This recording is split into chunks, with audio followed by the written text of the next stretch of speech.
everyone, Kristen here. Today we are talking to late life lesbian Anne-Marie Zanzal of the Coming Out and Beyond podcast. This episode is one in a series of interviews we are doing this year with LGBT spouses. We haven't done interviews like these in a while, and some of you may feel that we shouldn't do them, that we should stick to telling the stories of straight spouses. I understand that and want to acknowledge those feelings. It's understandable if you feel the need to skip episodes like these. But I hope you will come back to them eventually, because in the spirit of mutual exchange, Anne-Marie will be hosting me on her show, as well as a straight husband, to share the straight spouse perspective with her audience, the late life lesbian community. So with that little bit of housekeeping out of the way, here's the show.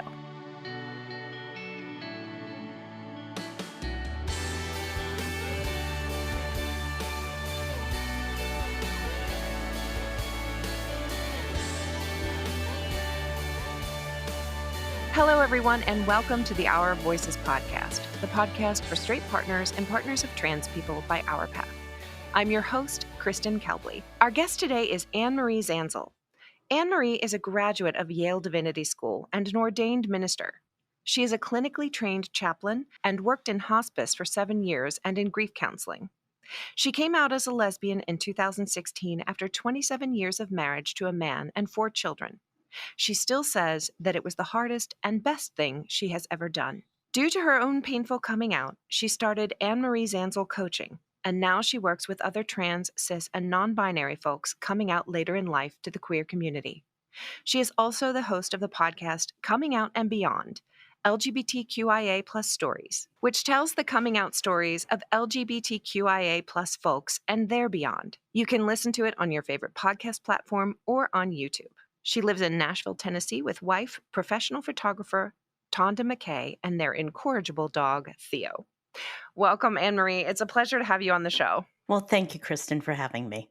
I'm so glad that we're doing this today because these conversations can be tough. Yeah, they can. And when we cross the divide, like it seems sometimes like straight spouse camp over here, LGBTQ spouse camp over here, and then there's like a no man's land in between. And who's going to be the one who crosses the little Rubicon or the no man's land or whatever it is over to the other side?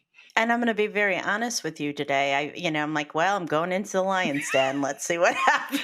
It's the same over here. Like, I'm going into enemy territory, everybody. Like, and it's unfortunate to me that it is that way, but I also understand it at the same time. It's two communities of people that feel like the other camp has wounded them or harmed them in some material ways, and that can be true. And also it can be true that there can be healing in the difficult conversations. Yes, absolutely. Which is why I wanted to have you on. And just before we dive into our interview and your story, I know a lot of people listening on our end, straight spouses, they have mixed feelings about whether or not we should tell the stories of LGBT partners here. And yet other straight spouses are like, no, I'm glad you're telling these stories too, because we get healing from these things as well. So there's kind of a mixed audience on our side. I don't know how it is over in your camp, but some people appreciate it. I would say the opposite is true. A lot of times people are really, because I work specifically with women, trans and cis and non-binary folks comfortable in those spaces. Women are often very, very curious about what the other story is. Women are also curious about, is my experience the typical experience, or what are other people's experiences when they get divorced? So I don't think we think of it as. I think for me, it's more just a question of curiosity. I have my ex-husband's experience, but I haven't talked to a lot of spouses over the years, so I'm sort of curious about people's experiences. Well, let's in the spirit of that, and you're also going to have me on your podcast too. So there's a reciprocal conversation happening here, and again, I really believe that kind of fostering of mutual understanding is really key to healing and moving forward. So with that said, would you tell us your story, Anne-Marie, how you came to be a late life lesbian? So, women who come out later in life come from it from three different perspectives. The first people are the people that had absolutely no idea. Like, they had not a clue, and then they met somebody, they fell in love with somebody, whether it's a best friend or it's a somebody they met at work, or any another ways. And then there are people that have what we call a catalyst experience. So the catalyst can be somebody you fall in love with, or it can be a major life event. A lot of people come to this after they have had a divorce, after a mom or dad dies, after a child dies, after major illness. And then there are people like me who has always sort of knew but didn't know what to do with it. So I came out in 2016. It took me 10 years. So 2016 was like what deem my official coming out. But I noticed women when I was like in my teens, late teens, and then I remember consciously, like when I was 22 or 23, going out to lunch with somebody who was very involved in the queer community, and consciously walking away, saying, maybe I'm gay, because I was really fascinated by all the experiences she was having. She's not gay, but she was somebody who was deeply involved in the community. And I was really fascinated. But I was like, okay, well, backtrack. It was 1985, 1986. It was the beginning of the AIDS epidemic. There was rampant homophobia going on, especially in the news. I mean, it was all directed at gay men, but it's people who have sex attraction. And so I was getting a lot of messages that it was really, really bad to be not straight. So I asked a couple friends, would you go to the local gay bar with me? They said no. And I sort of just didn't do anything about it. I got married soon after. There was another reason too. I had just left a relationship with somebody else, and my parents didn't approve of that relationship. So when I started thinking about being queer back then, I just like couldn't disappoint my family again. So I just said, well, I'm just going to put it away. So when you had that other relationship that you said your family was disappointed, was that with a woman at the time? No, it Oh, was with a it was man. with a man. Okay, got it. So you had Yeah. been with a man and that didn't go well, and so it felt like a big disappointment to the family. Is that No, my family, no, he was black and I'm white. And Oh, my okay. family wasn't too thrilled They that I had dated a black, not my family. I relation want to be very clear. It was like my dad. Okay. My mom was okay with Yeah. it, but like it was just like, I just can't. My dad and I had just repaired our relationship Okay. of a couple of years. Yeah. We had been estranged for a couple of years. Yeah. So it was like, I just didn't have the energy Got it. to do that again. And Okay. I just didn't want to do that again. Okay, got it. Okay, thank you. And then when you say like I think you had mentioned when you were a teen that you had felt some feelings towards women. Is that the earliest you remember feeling that way? Well, my first like sort of like sexual experience was with a girl, Mhm. but I write about it in my book. And so that summer I had like, just a very minor experience with a girl.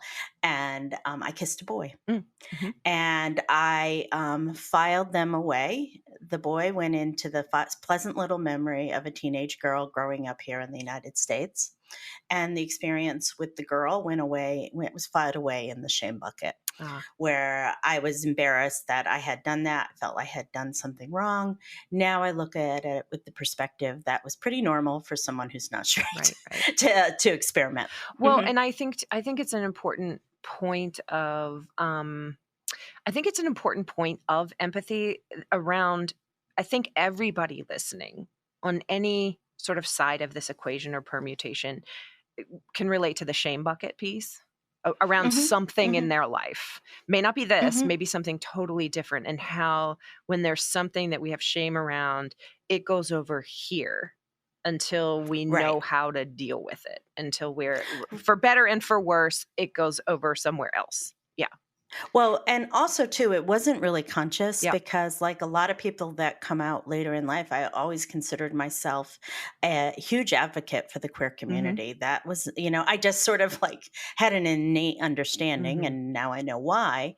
And one of the things is that and so, how I define internalized homophobia with the women I work with, who are often amazing allies and often have queer kids, is that I don't care if anybody's queer. I don't care if anybody's LGBTQ. The only person who can't be is me. Mm. And that is where internalized homophobia is that is how I defined it. Got it. So, okay, so thank you for that context and background. Okay, so you had a relationship with a black man. Your father did not approve. You felt in this space of, I just can't go there again to disappoint or go against family sort of mores Same values, and yes. values. Yes. And then, and how old are you about this time? And then when did you meet your husband?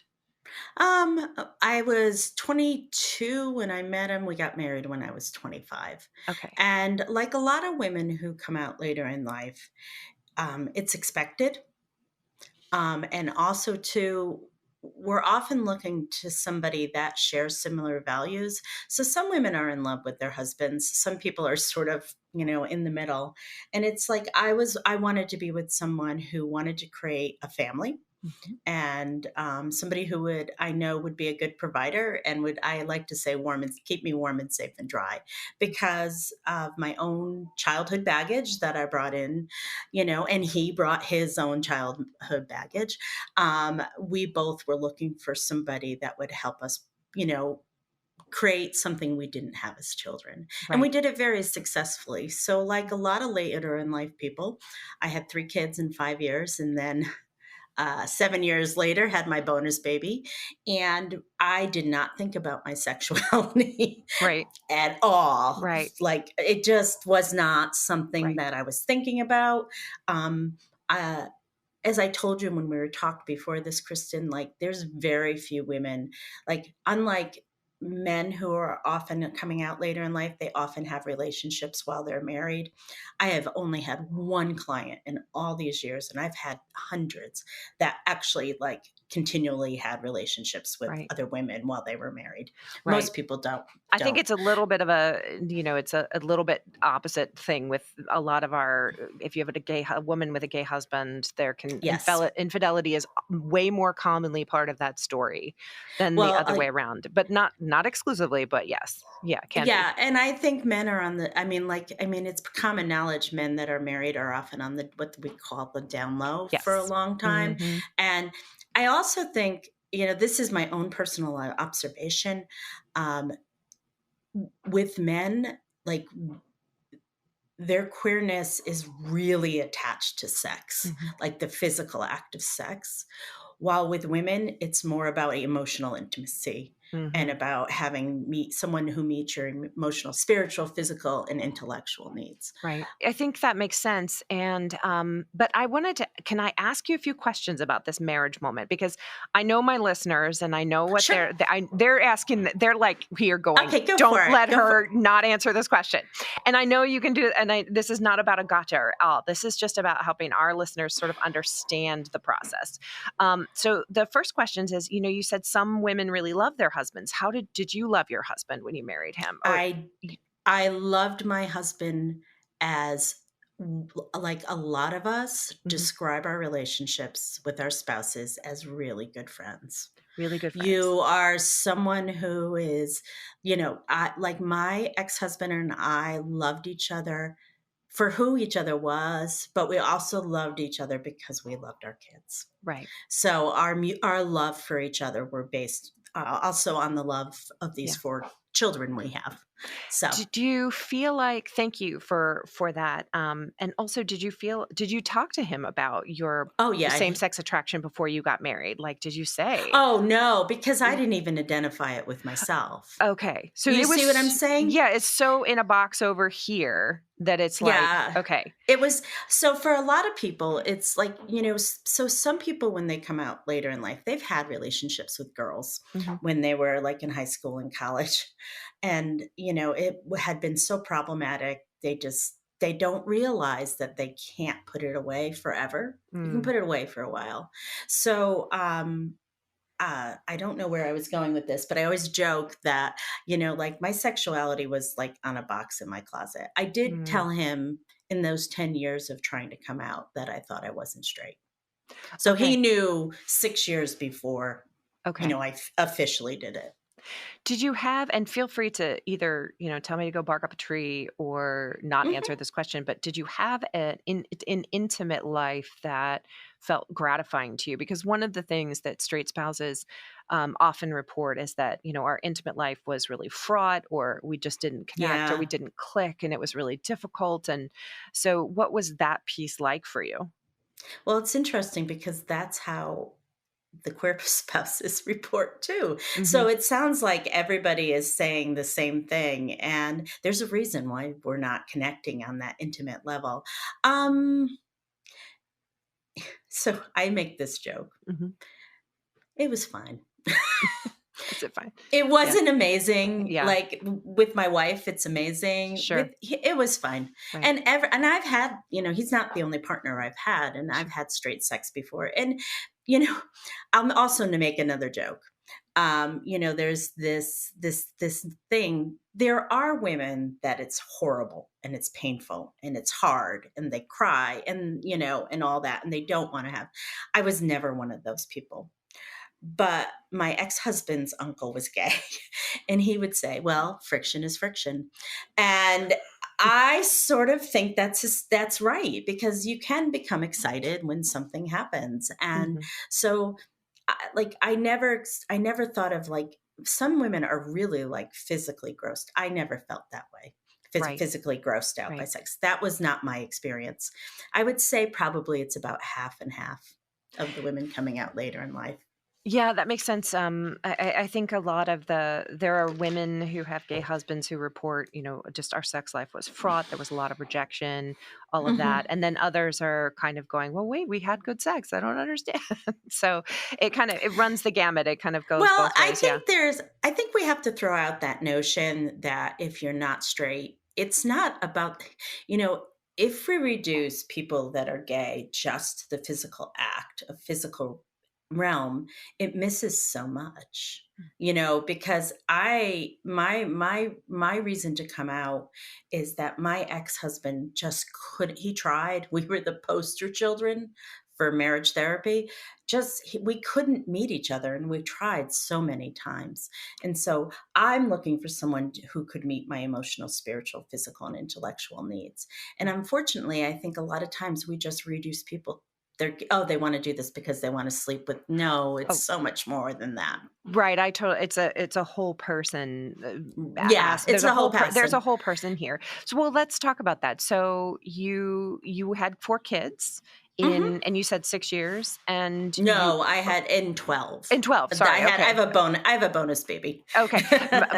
I don't know where I got the 6 years, but I was like, wait a minute, how's that? I can't do that math. So that makes more sense. 4 kids in 12 years, and you both love your children. You Oh have yeah. a He's a good wonderful friendship. father. It's a wonderful father. So what happens? What take me through the next, 27 years? When does it start to unravel, or how does it go? Okay, so for me in 2006, I read an article in Oprah Winfrey magazine which talked about the fluidity of women's sexuality. And basically, the article was about women who had been married to men previously, were now with women. And all of a sudden, I had a light bulb moment that although I had started down the straight path, I didn't have to stay there forever, because I thought I was consigned to it for the rest of my life. And I knew there was things missing. I had a missing piece, which I talk about.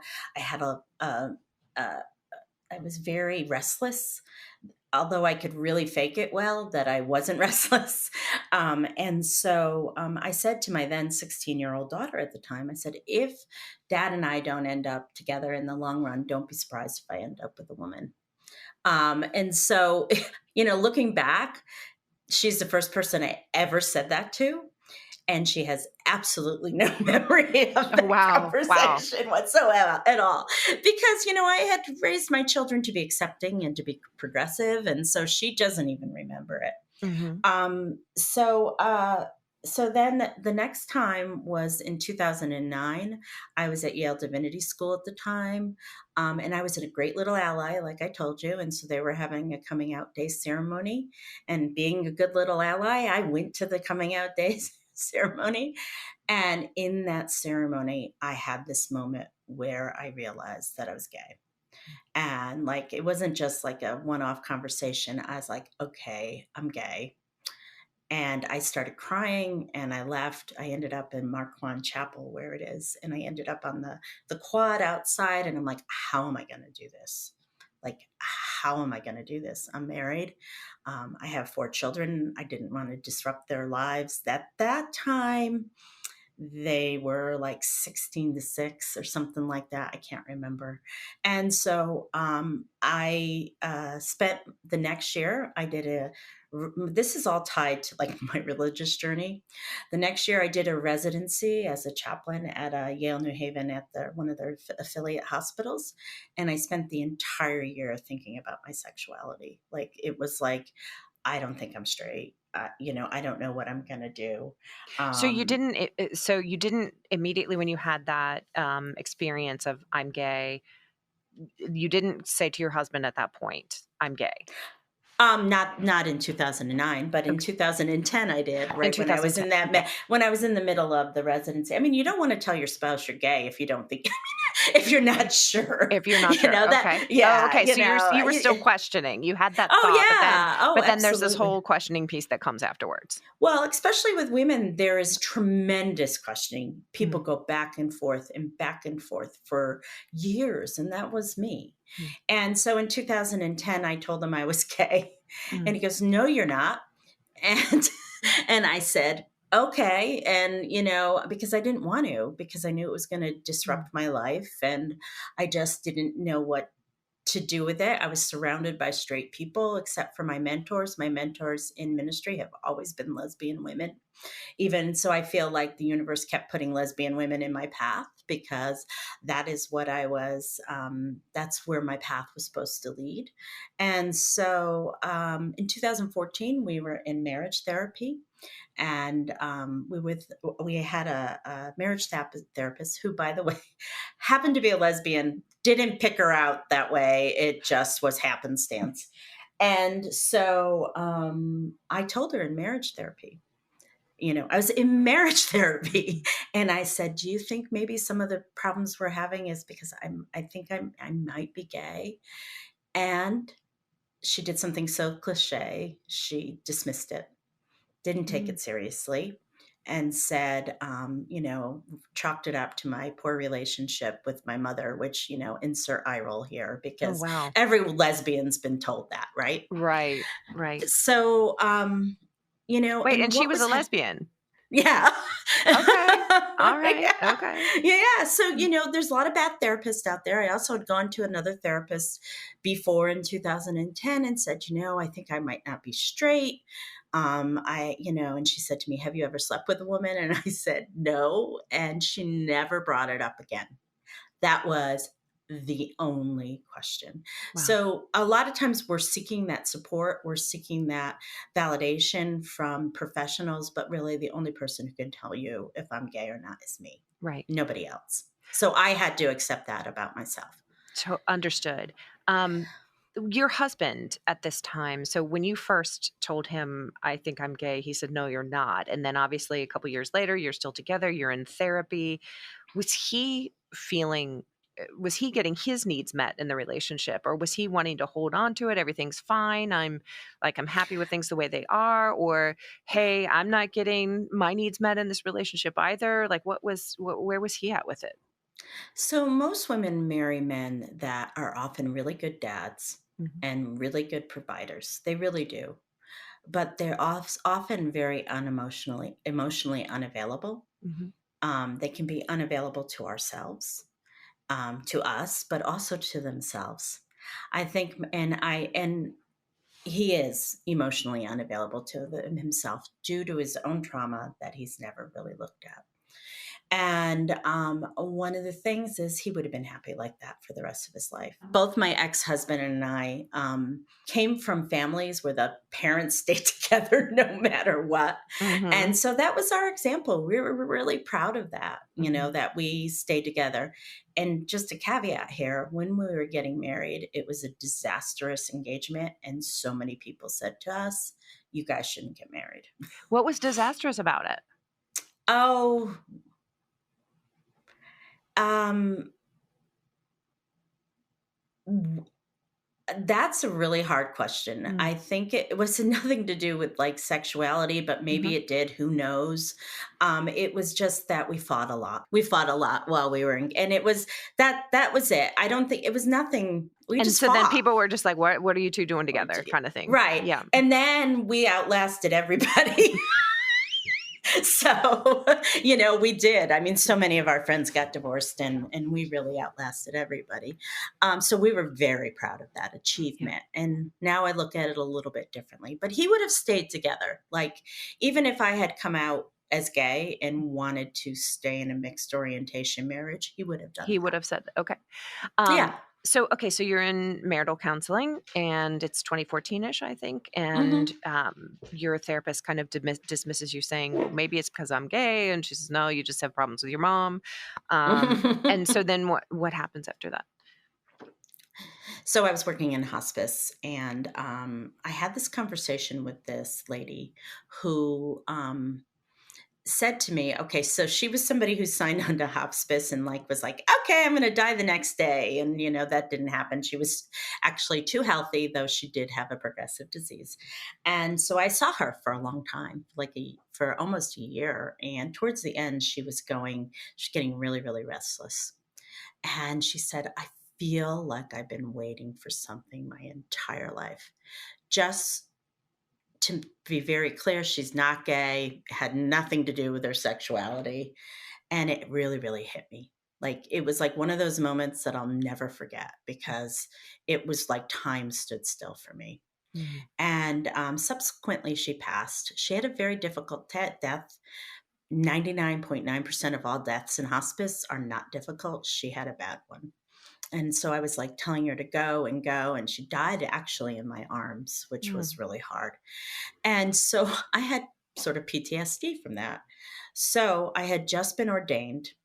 I said to my sister as I brought her back to the airport, I said, my ex and I are not, my husband and I are not getting along. I think I need to go back into therapy because I need a soft place to land. And I just need somebody that will like be able to give me the support I need as I do this very complicated and difficult work because he just didn't. He's literally not capable. He's not a bad person. He's just not connected that way. And so he couldn't. And so I went back into therapy, told my therapist about what I just told you, and so, like a consummate therapist, she said, what have you been waiting for your whole Mm. life, Anne-Marie? And I Well, thanks said, for that question. yeah. Right. I said, I think I'm gay. Mm. And I started crying hysterically. Most women do. Because it was like when I finally just admitted it to myself. Yeah, I'm gay, and and I said to her, "This is going to open up a Pandora's box." And she said, "No, it doesn't have to." And I always say that I'm so glad she lied that night, because it did open up a Pandora's Right. box. Right. Hmm. Hmm. So, okay. And I Wow. just want to say a Yeah. thing, one more thing. Yeah. So a week or 2 later, I told my ex again, Yeah. this is like the 4th conversation we've had about it, and Right. he's been denying, denying, denying, Right. and I told him again, and he said, "Oh, thank God." Really? Yeah, and I think what it was is that I think there was a lot of problems in our marriage that didn't have anything to do with my sexuality, and I think now that are like he could blame all the problems and put them firmly on my gay shoulders. I'm not really quite sure. Right. He was also having an emotional affair with a woman at the time. Mm. So who knows? Right. But it was a very interesting response. Yeah. It is an interesting response, especially after it's a conversation that has been had, multiple times or at least a few times up into that point. The thing it's tricky about this piece because I think a lot of the men that our organization support have heard that as well. That idea that it's that there's looking for a moment or an excuse to be able to say, well, it all of the bad things in our relationship are is because my partner is gay. And the thing that I come back to is that even if, for example, in my marriage, even if everything had been amazing and great, we still wouldn't have been compatible. Even if he'd been Right. the best husband in the world, and I'd been the best wife in the world, which I wasn't, and we still wouldn't have been sexually compatible or emotionally compatible just because of our fundamental mismatch of our orientation. And it's not. I don't say it's because my husband is gay. I'm straight, he's gay. It's like we just have that mismatch of orientations. So it's kind of like, um, to me, it's a little bit of I think it's a difficult moment for some of our listeners to parse out this idea that it's like, well, it was, yes, we had this sexual orientation mismatch, and there were all of these other bad things that were going on, that there were all of these other problems in our relationship. When even if all those other problems weren't there and everything was really, really good, there still would have at the end of the day been a mismatch, orientation mismatch. Do you see what I'm saying? I think that both men and women try to be good girls and good boys. I think the definition for men to be Mhm. a good boy is different. So I wrote two blog pieces. One was called Good Guy and one was called Good Girl. Oh, what does that mean? Okay, S- so tell us Oh about that. Yeah. yeah. Yeah. So good guy, I'm going to start with good girl. Yeah. My being a good girl meant that I put all my needs last. That Mhm. everything was more important than my needs. Yep. My ex-husband's needs were more important, and they were Mhm. consistently. My children's needs were more important. My work needs were my church needs. All that was more important to me. Right. And I was taught to do that from the time growing up in a Yeah. high control religion, which is Catholicism, Yep. and going to Catholic school. Yep. I was taught that from the beginning. Yep. That's why I only work with women, because I have to sort of untangle what it means to be a woman Mm. before we can even get to the queer stuff. Right, right. Like, I think you so know, many women listening are gonna, like, no matter what, are gonna relate to that. I mean, I yeah. grew up Midwestern Catholic. I get it. And Well, also, yeah. yeah, And, it's like put yourself you, last. Yes. you continue to try to make things work. Right. So I grew up. So my father was an alcoholic. I'm an ACOA, which is an adult child of an Mhm. alcoholic. A lot of women are codependent. It's not a dirty word, but my role was to make people happy, Mhm. and that was my role, and I wanted that role. I mean, like I consciously chose to get married and have children.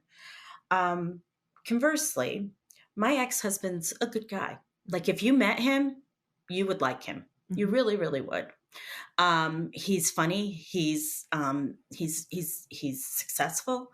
We had a very upper middle class life. I worked on and off, but he was the consistent money maker in our family. He was a good dad. He said he was a good dad because I made him be a good dad, because he would have just gone to work and come home. He grew up with the example of being a workaholic. He was a workaholic.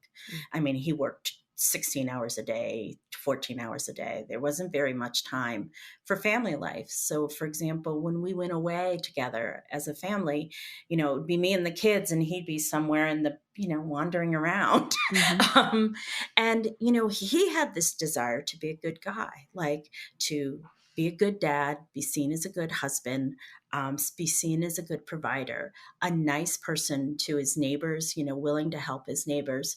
But he was emotionally absent in our Mm. marriage. Mhm. And I give, and I, for the long time, when I met the women I worked with in the beginning, I'm like, how did we all end up partnering with these guys that are not emotionally available? And you know why, Kristen?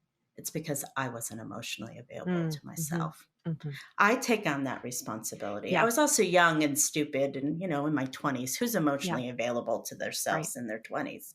So that's why we partnered together. But then I started to grow and change and did all this ministry work and all this, and I became much more emotionally available to myself, where he's still, except with prodding, like when he went to marriage counseling and stuff, didn't really do any of that work.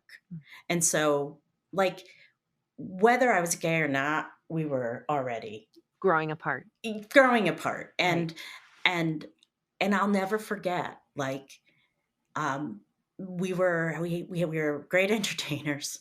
We always had people at our house, and he was outside, and we had a campfire, and he's sitting talking to our friends, and I am looking at that, like everything I've been told my entire life, I should be happy with that. Like I had done it. I had married a successful man. I had a great job. I had 4 children. I had a beautiful home. I had all of that. And I looked outside and said, I can't do this the rest of my life. I just can't. And it has nothing to do with him. It's just, it has to do with me and what I needed. This is why I think it's important to find common moments of empathy, and because I could actually say the exact same thing. Hmm. There was a moment where I was like, I can't do this. I can't do this anymore. Yeah. Yeah. So I think that's a common sentiment. I think a lot of our listeners will be able to relate to that as well. So thank you for sharing that Well, experience. Yeah. and you and I are both women, but I feel sorry for the men a lot of times because I'm patriarchy sucks for men just as much as women, and I might lose some of your men right now by saying that, but They're it good. puts They can take it. okay. There are roles that men are supposed to fulfill, and that may not be who they are as human beings. My ex-husband should have stayed in Colorado and followed the dead and been a radio DJ because he's still following the dead. But, you know, but he came home to run his father's business, and he did it. He was a And good boy. he was a good boy. We both did what we were Yeah. supposed to do. Yeah. So, okay. So thank you for digressing with me. And Anne-Marie, we're going to keep talking about your personal story before we get into some of the questions from our listeners. So, okay. So where we were on the cliffhanger, if I can call it that, was you had just told your husband and he He said, said, "Oh, thank thank God. God." Okay. So what Mhm. happened then? Well, so what I did differently this time compared to the other times where I sort of stuck my toe out of the closet and then just pulled it back in is I found community. I Googled late in life lesbian and found a And you found the community. pond to swim in. Like I Yes, get to be the fish and I need to be the fish in that pond. Yeah. absolutely, Kristen. That's how it was. It was like, oh my God, I found my people. Mhm. All of a sudden, like, and eventually the missing piece was not missing anymore, and the restlessness stopped. But I found my people, and so once I found this community of people online, and like, my God, I was obsessed for the first couple of months. But it was like a thirst. Like, I'm just talking about being with people that were saying the same things, and I was with a group of women that were saying the same things that I had only thought in my head and really never talked to anybody about. So it was like the most life-giving experience. And Yeah. that's what changed it, because when you're isolated and you think you're all alone with this, whether you're the spouse or the gay person, you need community, find people that get it, find people that understand, because you deserve support. Yes. Everybody going through this experience, whether you're the straight spouse or the queer spouse, find support, Yes. please. Yes. Yes. And if you're and make sure that if you don't, you don't do a mutual support group or something like that, but you go find professional support, make sure the person really understands the queer community and doesn't like just lambast it the whole time, because it's not going to help you in the long run. I think it's important to, it's really interesting. I think it's totally understandable when you're first in this experience and you find that supportive community where you're with that group of people who you don't have to say a word and they get it. Mhm. Like you just know they get it. You don't even have to say a word, and it is life-giving, as you say. And it's okay to cleave to that support group for a really, as long as you need to, as part of your Mhm. healing and your becoming and your new journey. And then hopefully, at least I've tried to in my own, but I'm a decade plus on, open up that conversation. Like I'm ready to have those other conversations. You know I what I feel mean? that. Y- We're both about the same Yeah. space. I couldn't have this Yeah. conversation with you a uh, while ago, but now I can. Exactly. I told one of my good gay male friends, at one point, not long after my divorce, I was like, I had to hate gay men for a while. Mhm. And he was like, I get it. And I was like, that's not who I am, or that's not my true sentiment or experience. It's not how I am. But it was a moment in my process where I had to be just like, no. And I think that's no, I think that's part of this, and that's okay. And I think that also part of that is as you begin to separate from a long-term marriage, you've been Hmm. married 10, 15, 20, 25. I've had clients that have been married 40 plus years and come out. They're 60 or 70 Hmm. something. Um, I think that sometimes you have to pull away from each other before you can like to calm down. Yeah. Um, I Yeah. think that a lot of times people rush into divorce and they're still like angry and feuding, and it just boils over into everything else. I think, if you can to have a separation and then sort of like get the emotions of like all the feelings that Hmm. you have. And I think it's really complicated for guys when their wife comes out as gay. Yeah. I just think it's much more complicated than you're divorcing because you just have changed. Yeah. I would Mhm. agree with that. Well, I want to get to the questions that some of our Sure. husbands have because of that, but I just wanted, before we do that, I just want to give an opportunity to kind of put a button on your experience. Yeah. Not that it's that simplified, but it's a limited medium. So you found your group of women, and then you divorced, or how long did it No, take that for the took divorce? it took forever. Oh, okay.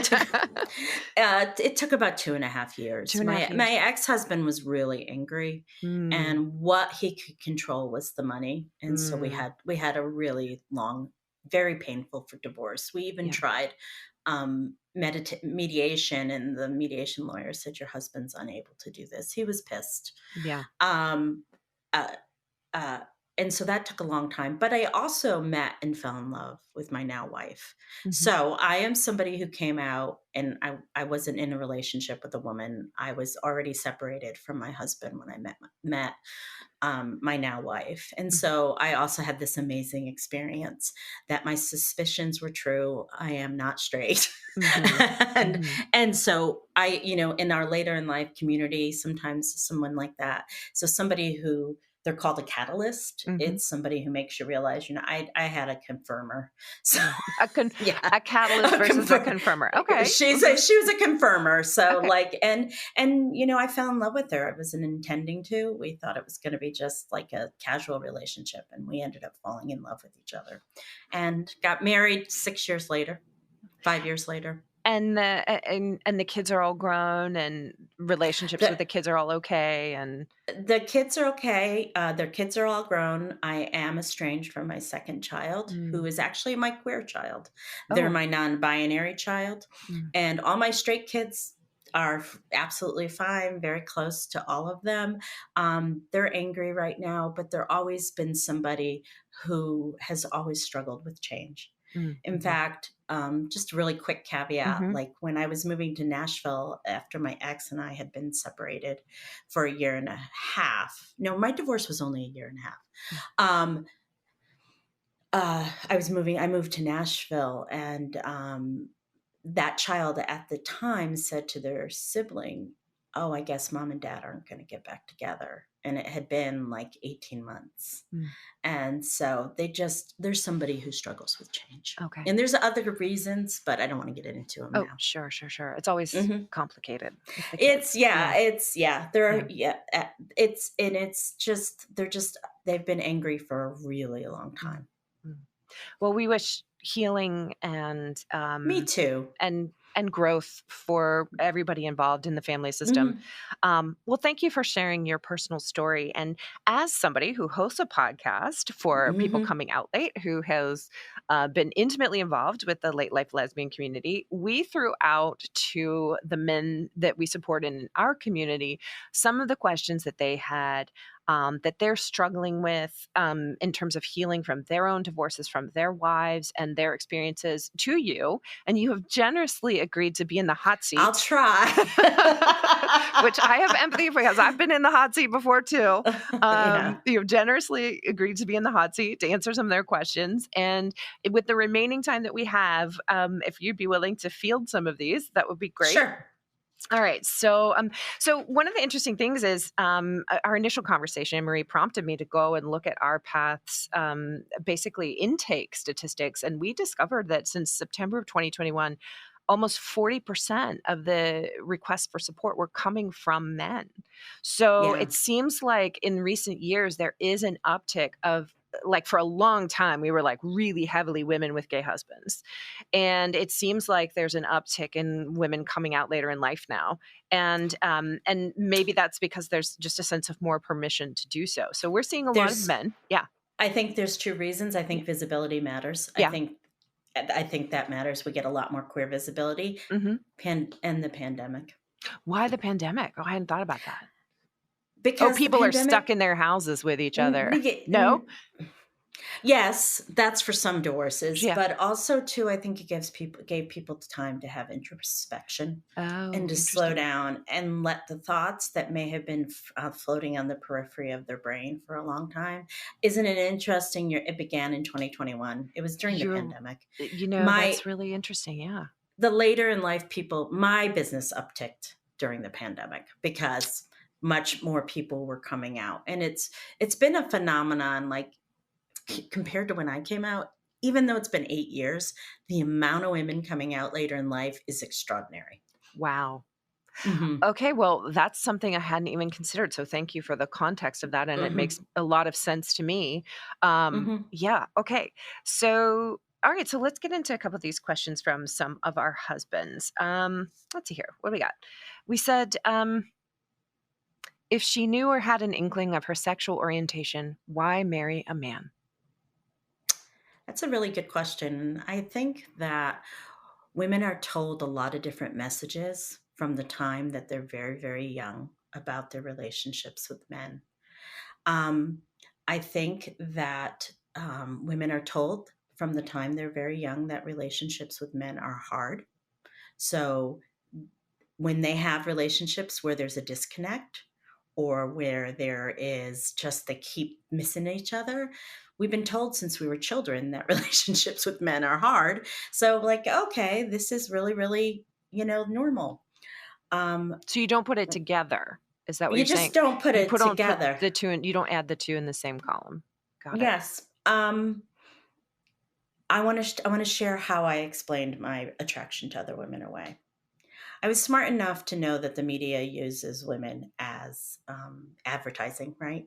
We use women's bodies, we use pieces of their bodies. So I knew that, we use women as advertising tools. It's and so or in art, it's always naked women standing in the middle of a forest somewhere, and so like I would go, well, this is because of the media influence and the art influence, and I've fed this all the time, so of course I find this attractive. Ergo, I can't be gay because most Wow. women, I'm going to be honest, most women don't like want to. It's like it's not you know, I am so very happy I've figured this all out. But if you asked me 20 years, 30 years ago when I was in my 20s, I wanted to have a family. And at that time, there was no way I could have children being married to a woman. Now you can, but back then you couldn't. And so I think there's that reason. I think we try to teach our little young boys to listen to their voices. Boys come out 14 years earlier than women do because we teach our boys from the beginning to listen to their voices, while we teach our girls sometimes not to listen to theirs. Right. We negate, and we do that to our little boys too, but we negate their voices. So they may hear inside, hey, maybe you're not straight, but you're like, oh no, I can't be that. Um, Yeah. 80% of all women that come out later in life, this was a very informal poll, not a come from some sort of conservative religion.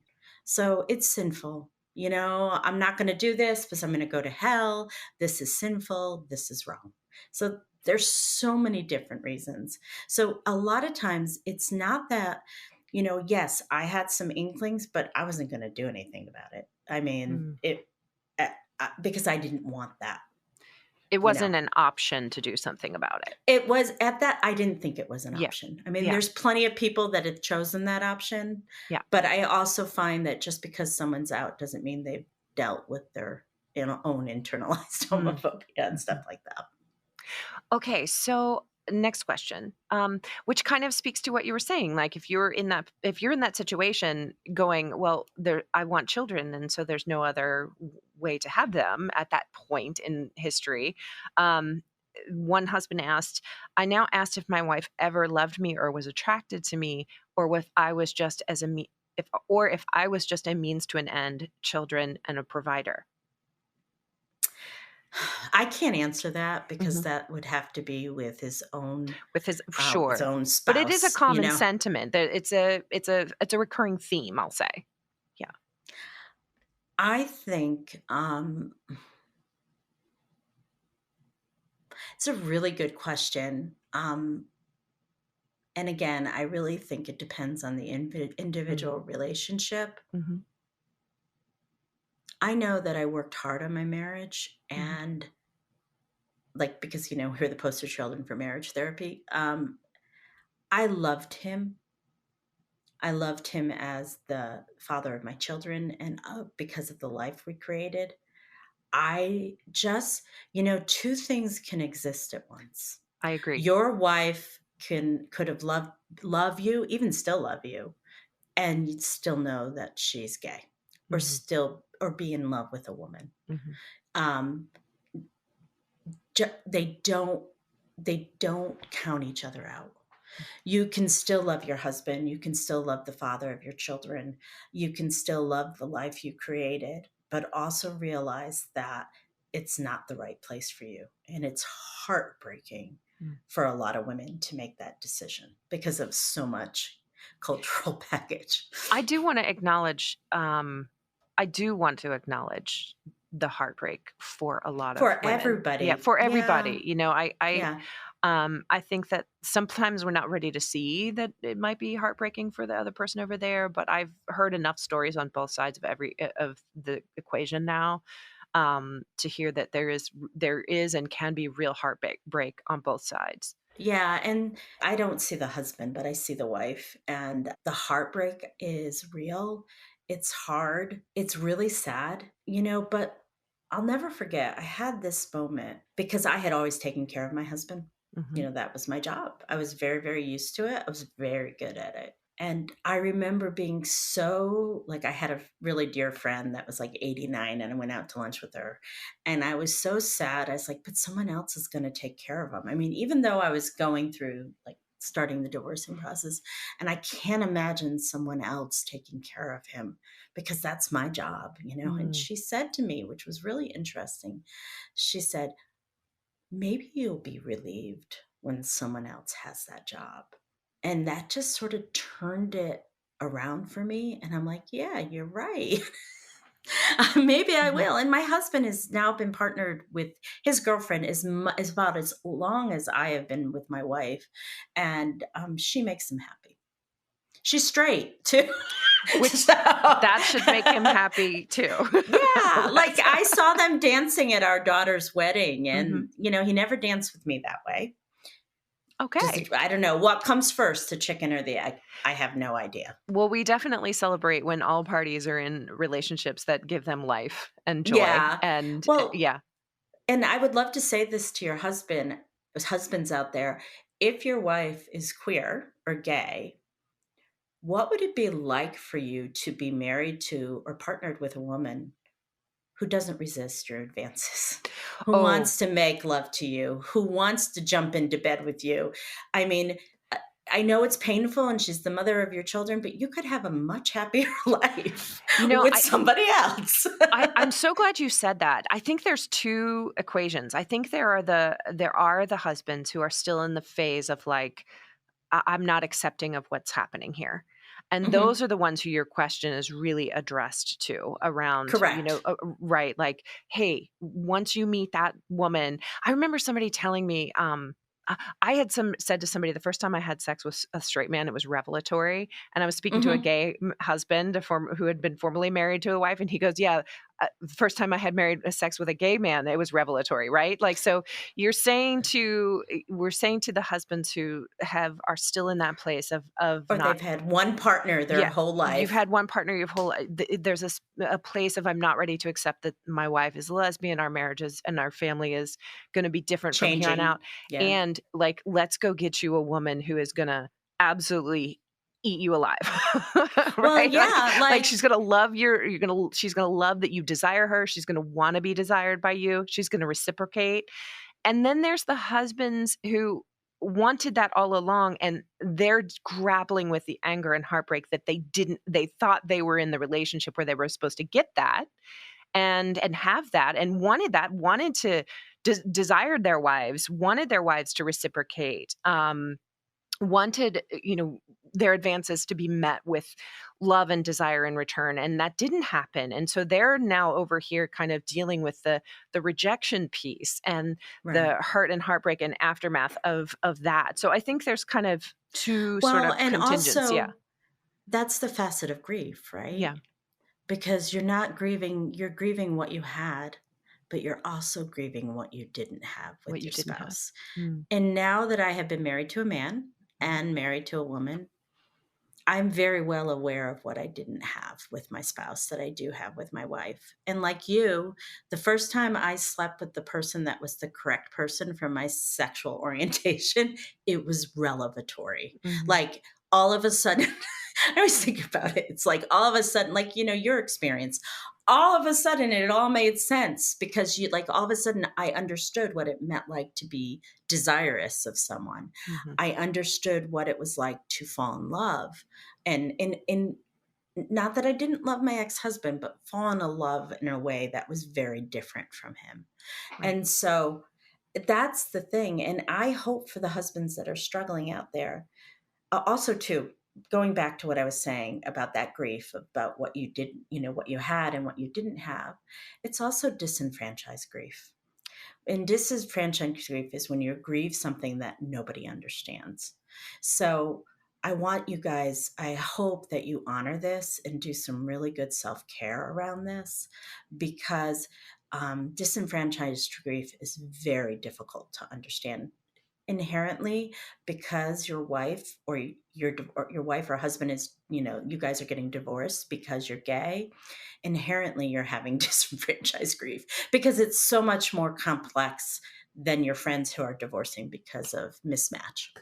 I'm so glad you said that, and I hope our listeners are really taking that to heart because we do have disenfranchised grief, which means that we are grappling with an added layer of stuff on top of it. Hmm. And you're right. Hmm. This is people outside of this experience, I think, have no idea. I think this is the one thing that the two of us on opposite sides of the fence might be able to agree on is not a normal I divorce. find that we're It's agreeing on a lot, Yeah, we're agreeing. Kristen. We are. But I mean, which I try to find points of commonality, et cetera, and empathy. But it's not a normal divorce. So No. I love that you're saying that, and I think I appreciate you acknowledging the husbands and the disenfranchised grief. I know we're getting close to time. I'd like to just maybe do 2 more questions, Sure. and then I'd like to Absolutely. just invite you to kind of say whatever else you think might be helpful to the husbands who are listening. So Sure. um, the next question that I have here, let's see. He says, I'm not homophobic, but I can't celebrate her coming out when it meant the breakup of our family. I'm called homophobic if I say publicly that I am hurting and grieving. Do you have thoughts on that? um well, I think her coming out is changing her family. I Mhm, don't know. I think you used a different word. Um, I can understand. mhm. I can understand. It may take you a while to get there. Um, it's best to get there for, especially of your children and stuff like that, to be very accepting of their mom or their dad. Um, but I can understand. You know who you are. And so, one of those things is that you know who you are as a human being, um, and you know you're not homophobic. You might be a little more than you think you are, because a lot of times people on this journey don't see themselves as homophobic, but as they begin to like dig a little bit, they realize they are a little bit more. And so I can understand why it would be hard to um, you're not ready to celebrate. And maybe the best way to approach it is I love you, I support you. I can't celebrate this right yet. Maybe I will someday. Because you have a right to your own needs as a human being. You just do. I think I agree. I think this goes back to what we were saying before about you get to have your hot moment of, Mhm. and maybe that hot moment might last a few years. Um, Mhm. I do want to say about, I think the conversation around homophobia gets tricky. I'm not going to say you're never going to run into a straight spouse who is Isn't homophobic is or any of those things, because of course, Mhm. right? Right. But a lot, I have, in my personal experience, Mhm. the preponderance of people are would consider themselves um, absolutely allies or pro LGBT rights, equality, however you want to say it, and many, many, many of them have LGBT kids. Right. So and would go to the mattresses for their kids. Mhm. Right. So it just gets a little bit tricky, and I think I Pride Month is always really can often be a really difficult time, not because they don't want to see people being celebrated for being able to be authentically who they are or their kids, et cetera, but because it gets difficult to tease apart, and so I'm not even sure I have a point here other than to Well, just let's say put it that this way. it can be really complicated. Yes, it can be really complicated, but I think people don't realize what homophobia is. I think it is. I'm trying to think of an example right now, but sometimes it's something super minor. But like, I had internalized homophobia. Like, I know that. I think it's something that we have to accept about people, about our society, because I mean, just laws, for example. Look at the laws that are going on right now for regarding trans kids, regarding the LGBTQ community, regarding the flag. There is homophobia in this society, and you may have caught a whiff of two of it. That's all I'm saying. Well, we will allow people to grapple with that Yeah, question that one. internally with Yeah, themselves, and they can agree or disagree, because I'm yeah, a person who's absolutely. like all viewpoints are welcome here. Yep. So let's just ask and answer one more question, and then Sure. we'll just kind of see what else there might be. And this is another pattern kind of one. So we see this a lot. Why did she tell me she's bi? She's not bi. She's a lesbian. The truth and a clean break would have been way better. So this husband felt really strung along. And this isn't exclusive to husbands married to lesbian women. It happens the reverse with women married to gay men as well. And that initial like I think I might be bi feels like it gives the straight spouse a false sense of hope. And it may be where that the LGBT partner is on their journey. And like maybe that's where we're at and what we can acknowledge to ourselves. But for the straight spouse, they're going, oh, well, if she's bi, we can still have a marriage. What's the problem? So you've probably seen this in your community. So what's happening?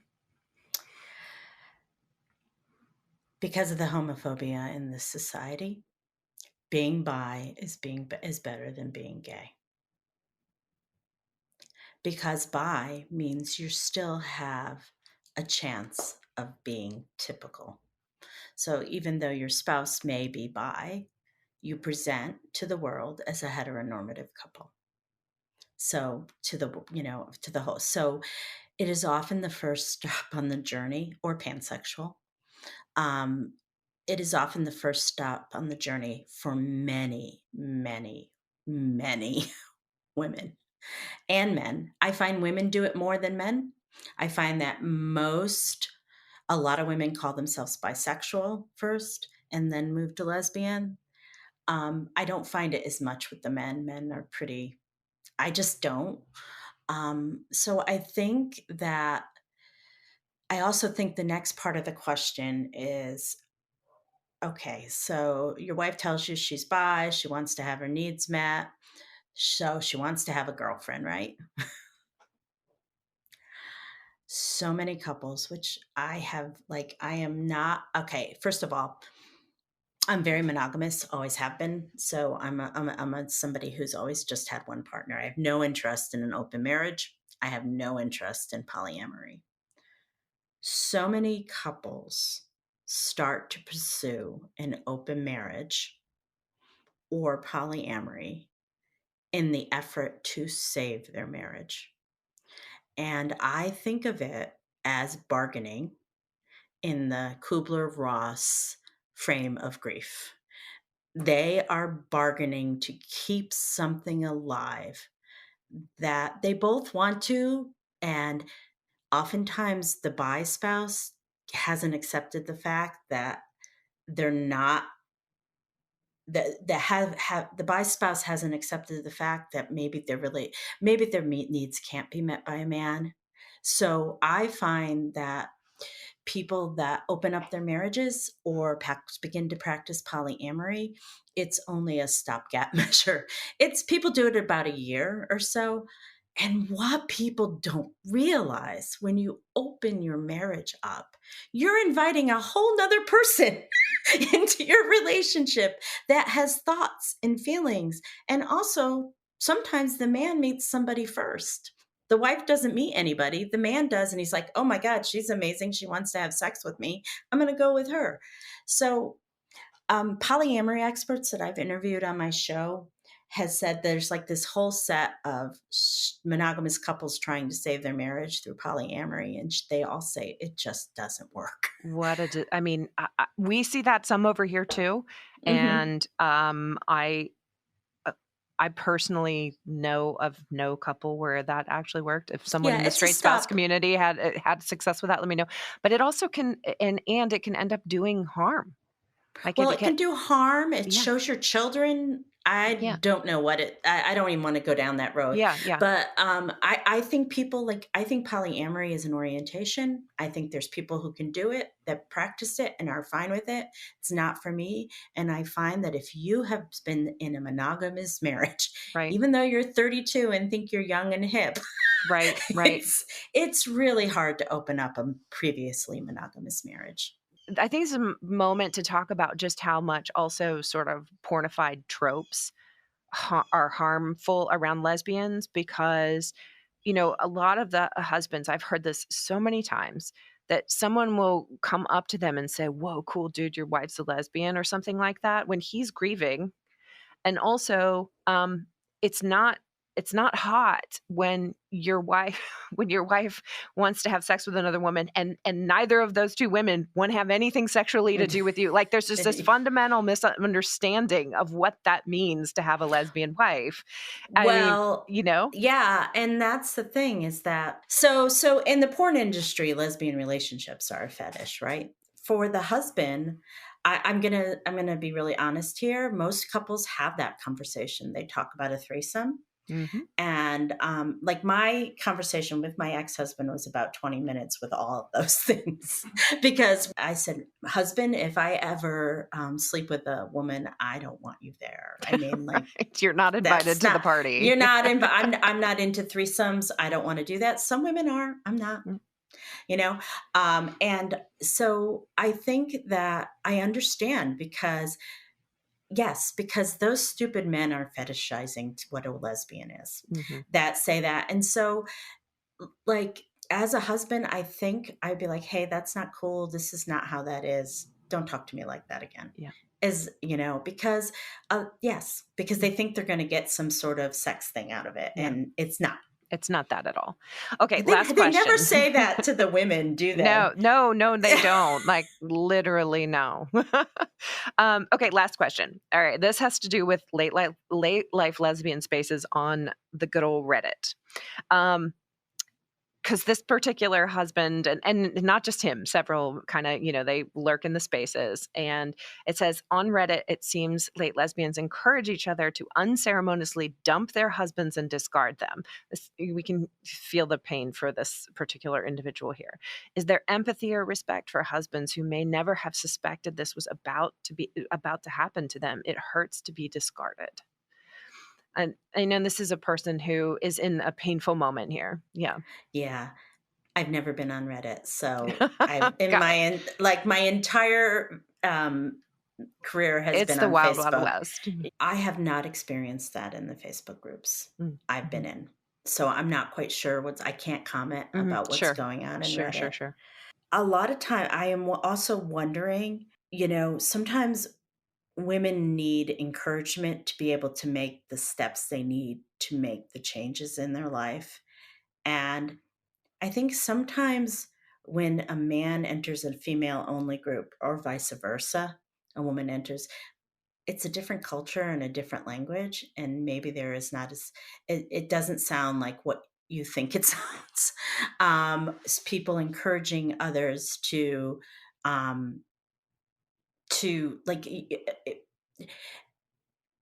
this person could have had a relation, this person could have been like a supportive person on Reddit to somebody else for a long time, and they've sort of known the whole story, so they're just being encouraging to do what they do.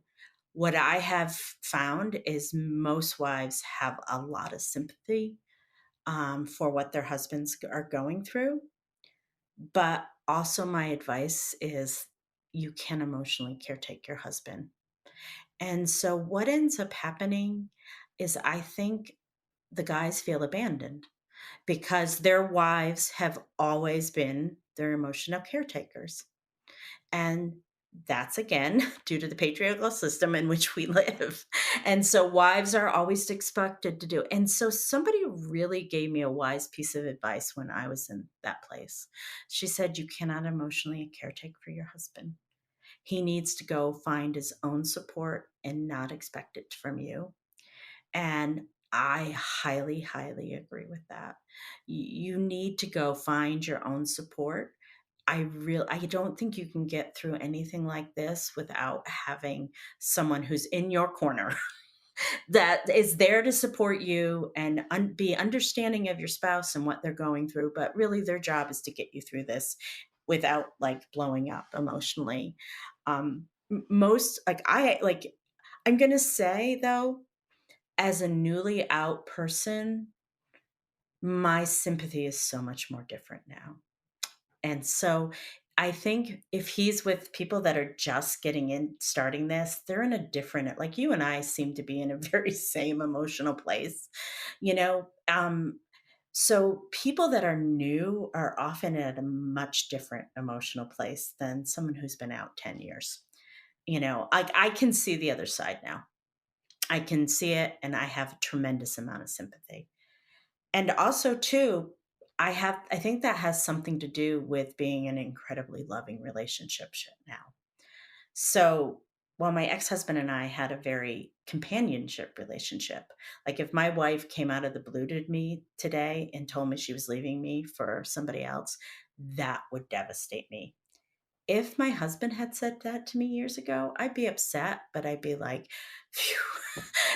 Now I don't have to like do the divorce, Mhm. you know? Right, So I right. hope that helps. No, it doesn't. I think just hearing you say that you have empathy and, that you're able to access that I think that is tremendous and will actually this is why I do like to do these interviews because sometimes, we can hear somebody who was not our spouse say something, Mhm. and it will give us a sense of healing and relief around that, Mhm. and so I really appreciate that, and I know that there will be at least a handful at least of listeners who will listen to you say that and really take that to heart. And so Well, yeah. that's why we do And, this. and also too, I want to remind everybody these experiences are a bell curve. You have husbands that are horrible to their wives, and people who are going to our path, I'm sure are not because they're doing the work. And then you have the husbands that are like waving the pride flags as their wives come out. It's a And spectrum. so it's a spectrum. If anything's a And spectrum, this is a that's spectrum. the spectrum. It is a spectrum. And also, too, I want to mention a couple other things, too. We talk a lot about women's fluidity, too, within our community. And I think for some people, there can be fluidity that happens. And also, I want to say a really interesting fact, and this might help, too. When women go through menopause, estrogen drops. Estrogen is the homing. It makes you it's the homing hormone It's that the makes you nesting hormone. Yeah. the nesting hormone. I, so I was 52 when I had all of this started, and I learned this afterwards. But I have a sense that it had something to do with the estrogen dropping as well. Interesting. Yeah, listen to me, guys. Okay. Menopause did not make your wife gay. Did not, Right. because there'd be a lot more gay people out there. But Mhm. what I am saying is that I think there's something hormonal that happens with women, Mm. especially women in their 40s and 50s. But generally, the women that come out later in life are 40 to 60. Right. And then there's the outliers. But that's another thing too. And I think that's something that happened to me. I think that my homing, the mom, Right. whatever it was, The the mom home. hormone went down. Yeah, the mom hormone run down, and I'm like, oh, wait a minute, I can go pursue what I need to go do this. And also too, I was in hospice. I worked in hospice for years, and people don't regret the things they did, because if it was a mistake, they make meaning for it. They regret the things they didn't do. And as I spent all that time in hospice, I knew that I had to go and explore this. When I started, like many women coming out later in life, my husband gave me permission. He said, if you need to do this, go explore this. I am sure I'm talking to a lot of men right here. Some women go and explore, they never get divorced. It's just, they just want to have that experience. But if somebody has had those feelings for a long time and you tell them to go and explore, oftentimes they'll realize that's who they are. And another thing, too, and I just want you to put this in the back of your mind, it, we wouldn't tell our wife to go and explore it if they were in a relationship. They wanted to go and sleep with another man. We wouldn't. And just saying this very, very gently, it's because we devalue relationships between women. And so a lot of times guys are not threatened when their wife wants to go and be with another woman. Sometimes they even might find it hot. But if your wife is not straight and she's more than bi, it may be the end of your marriage. So, what I'm saying is really consider it carefully, because again, there's also that happens, and you're bringing a whole nother person with their own emotions into your marriage. And do you want that? Would you rather get divorced? You really have to ask those good questions. I think that's such a good point. I think that, we'll kind of end on this note, is that Hmm. when you are considering all of these questions, whether to stay married, whether to get divorced, whether to open up, whether to open the door so your LGBT spouse can go explore, these are really important, weighty Don't take them decisions that will light. have Yeah. profound consequences down the road. Hmm. And they're not to be made lightly for either partner. I mean, I think, it seems to be what you're saying. Am I wrong? Yeah. And I think that it would save a lot of suffering. Yeah. That's what I really feel most at this point, is it's about saving suffering, which is Right. where, because there's Because so much unnecessary like that we could do. Yeah. are you opening your marriage because you think really ask those questions. And Also, too, is like learn about divorce, learn about what it does to children, learn what it does to children to see their very unhappily married parents stay married, and what does it teach them. I think we have such a stigma against divorce in this society, and I think we need to rethink marriage. And sometimes we're only, if you're not happy in your marriage, and sometimes you have to admit that to yourself. If your wife comes and says, "Hey, I want to open up our marriage," say, "Yeah, I don't want to do that." Let's, if you want to go and do that, then we're going to have to end this marriage, and or your husband. I mean, like, because it sounds like Kristen and I have both seen it from both sides, and it just doesn't seem to work out very well. Well, I'm glad that you said that because I'll just make this one last point is that I think a lot of men feel under pressure to open their marriage so their wife can go. They love Yes, her. I They think want so her too. to be her true self. They want her to find what really makes her happy. They're praying to God and white knuckling it that she comes back and goes, Right. "No, I didn't like that. I want to stay in the marriage." But in the meantime, they're on, pins and needles waiting to see if she's coming back and what will I be to her then?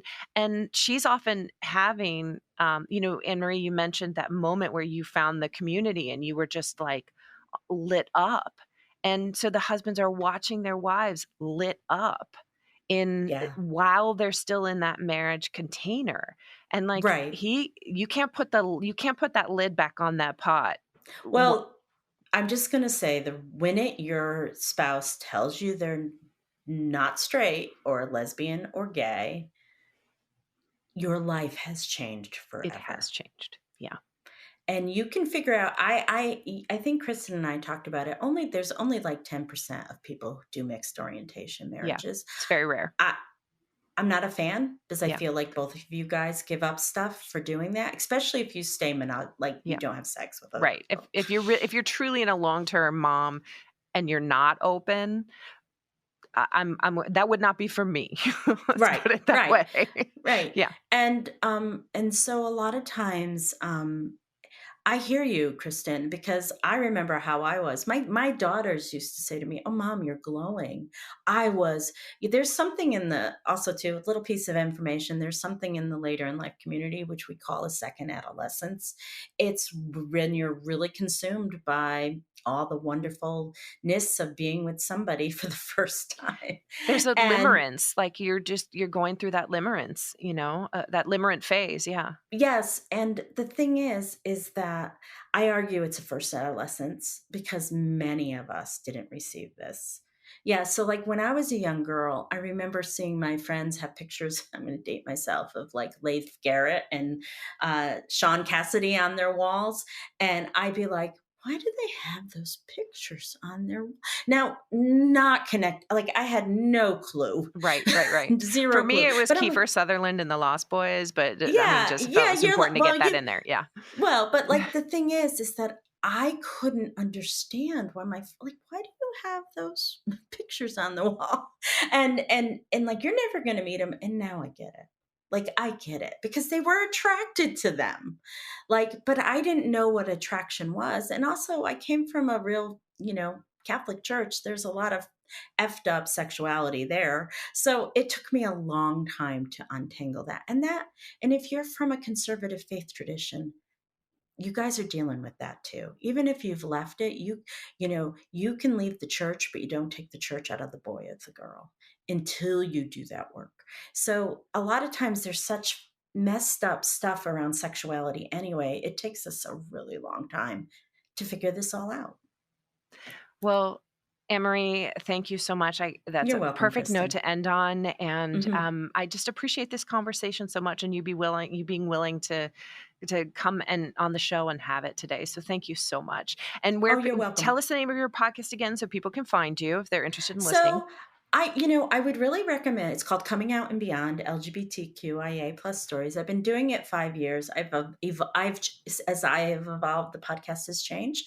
But the first two seasons, you'll find it really, really helpful because it's all late in life women. Mhm. So you will hear the stories over and over again. And I think that sometimes when we just hear the stories of one side, it it's better to hear everybody's story because your wife or your husband is not the only person that has come out later in life. And you're Absolutely. not the only one. Well, thank you again, Anne Marie. You're And welcome. I look forward to releasing this episode, and I look forward to coming on your show. Yeah, I look forward to having you, Kristen. Thank you. And thank you for a really wonderful interview. I appreciate it. I want to thank everyone for tuning in today. I want to thank our engineer and editor, Drew, right here at Play Audio Agency in Cincinnati, Ohio. This is a reminder that the views of the host, yours truly, are not necessarily the views of Our Path or its board of directors. Don't forget to like, subscribe, or follow our podcast. You can find us wherever you get yours. And this is Kristen reminding you until next time, keep using your voice.